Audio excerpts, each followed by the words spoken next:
ബംഗളൂരുവിൽ മലയാളിയായ നഴ്സറി വിദ്യാർത്ഥി ജിയാന സ്കൂൾ കെട്ടിടത്തിന് മുകളിൽ നിന്ന് വീണു മരിച്ചതിൽ അന്വേഷണം തൃപ്തികരമല്ലെന്ന് മാതാപിതാക്കൾ. സംഭവം നടന്ന് 2 മാസം കഴിഞ്ഞിട്ടും ബംഗളൂരു പോലീസിന്റെ ഭാഗത്ത് നിന്ന് ഒരു നടപടിയും ഉണ്ടായിട്ടില്ല.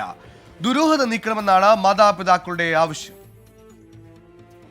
കോട്ടയം മണിമല സ്വദേശി ജിറ്റോ ടോമി ജോസിന്റെയും ബെനീറ്റയുടെയും മകൾ ജിയാന ആൻ ജിറ്റോ ജനുവരി 22-ാം തീയതിയാണ് ബാംഗ്ലൂർ ചെലിക്കര ഡൽഹി പ്രീ സ്കൂൾ കെട്ടിടത്തിന് മുകളിൽ നിന്നും വീണു മരിച്ചത്. എന്നാൽ സംഭവം നടന്ന് 2 മാസം കഴിഞ്ഞിട്ടും പോലീസ് കാര്യമായ അന്വേഷണം നടത്തുന്നില്ലെന്നാണ് മാതാപിതാക്കളുടെ പരാതി.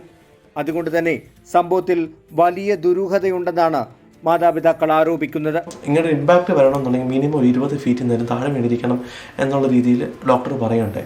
അപ്പം അപ്പോഴും പ്രിൻസിപ്പൾ സമ്മതിക്കുന്നില്ല, ഓടിക്കളിച്ചുകൊണ്ടിരുന്നപ്പോൾ വീണു എന്നുള്ളതാണ് പറയുന്നത്.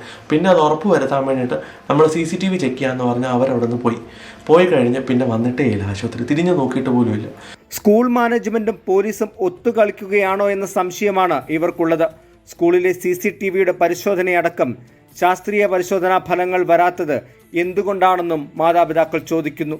കുട്ടിയെ നോക്കിയ ഒരു ആയയുടെ പങ്കും അന്വേഷിക്കണമെന്നാണ് മാതാപിതാക്കളുടെ പ്രധാന ആവശ്യം. 22-ാം തീയതി ഈവനിങ് എൻ്റെ ഫ്രണ്ട് അവിടെ സറൗണ്ടിങ്സ് വിസിറ്റ് ചെയ്യുകയുണ്ടായി. അവിടെ ചെന്നപ്പോഴത്തേന് എൻ്റെ ഈ ആയ എന്ന് പറയുന്ന കാഞ്ചന അവൾ ബ്ലഡ് ഫുള്ള് വാഷ് ചെയ്ത് വിട്ടേക്കുമായിരുന്നു. കാരണം വെള്ളം കൊണ്ട് വാഷ് ചെയ്യുന്നതാണ് നമ്മൾ കാണുന്നത്.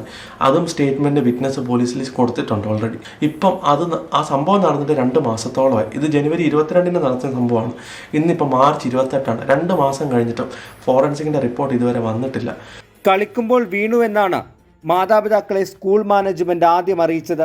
എന്നാൽ ആശുപത്രിയിൽ നടത്തിയ പരിശോധനയിൽ ഉയരങ്ങളിൽ നിന്നും വീഴുമ്പോൾ ഉണ്ടാകുന്ന പരിക്കുകളാണെന്ന് കണ്ടെത്തിയിരുന്നു. ഇതും സംശയത്തിനാക്കം കൂട്ടുന്നു.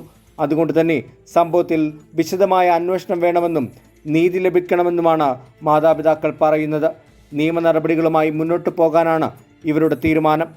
24 കോട്ടയം.